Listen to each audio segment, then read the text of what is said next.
Hi everyone, welcome to Brunswick History 101. My name is James Castle. I'm the president of the Brunswick Heritage Museum. In our last episode, we talked about names of Brunswick, and in that episode, we got to the town name or the village name of Berlin. Let's take a look at this map, and we'll talk about Berlin in more detail. So this map, let me go on this side. So this map was a labor of love by a gentleman by the name of Arthur Lutman.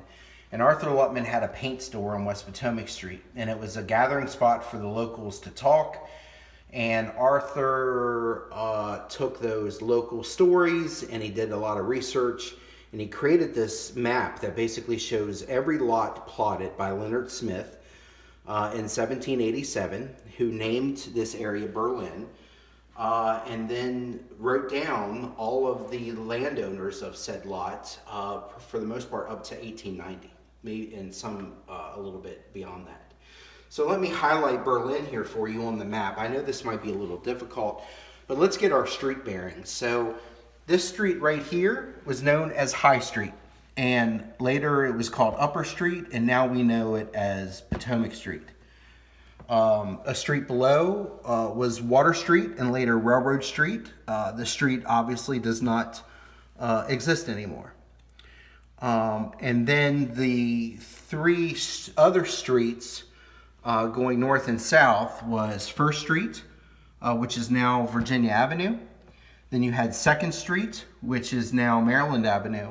And then you had Third Street, which is now Maple Avenue.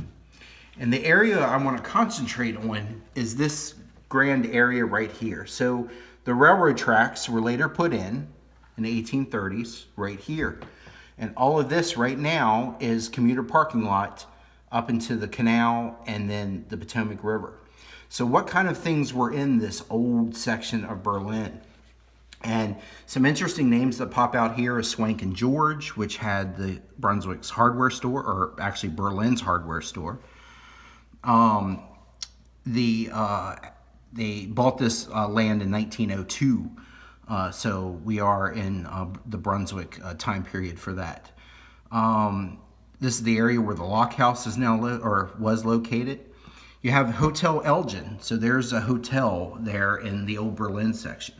Another interesting name that shows up on this lot is that of Abraham Blessing, who looks like he owned it from about 1820 to 1893.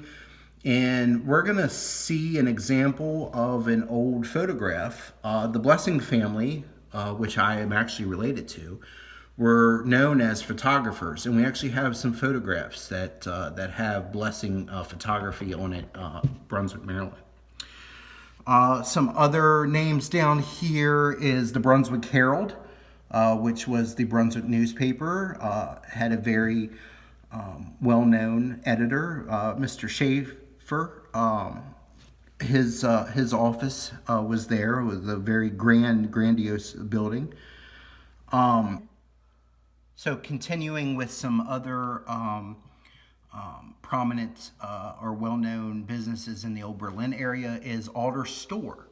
A very famous photograph that we have in our collection is that of Alder's Store right here at this corner. The Opera House, which was really the precursor of the Brunswick Redmen's Hall, which is now the Brunswick Heritage Museum. The Opera House was Berlin's main social building. It actually had a club on the third floor. The second floor was the Opera House, and the first floor was businesses, most prominently a bank, and also Victor Kaplan's first store. Interesting footnote about the Opera House is that so many people packed the second floor for shows that the floors actually started buckling and the building was condemned. You can see P.B. Crampton down here owning these two lots, and then the site of the mill. And then another interesting section over here. A lot of things, it has the landowners, but it doesn't necessarily always have the businesses that were here. And some very interesting businesses were located down here, including what they termed a Chinese laundry, And then also you can see the boarding house that was here, Lucas's boarding house, and a land owned by Leander Barger, who was a Civil War veteran and also worked on the Sino Canal. So at the same time, you can see that up here in these upper sections developed, a lot of things were vacant up here on this, what we now call the main street, because the emphasis was down here where the commuter lot is now. Leonard Smith plotted these 90 plus lots in 1787, and in future sessions we're actually going to take a walk on the street and highlight some of the houses, the earliest houses that are shown on this map. So we thank you all very much. I know that might have been a little difficult. We'll continue to improve this session, but we thank you for watching this session on Berlin, and we thank you very much for watching.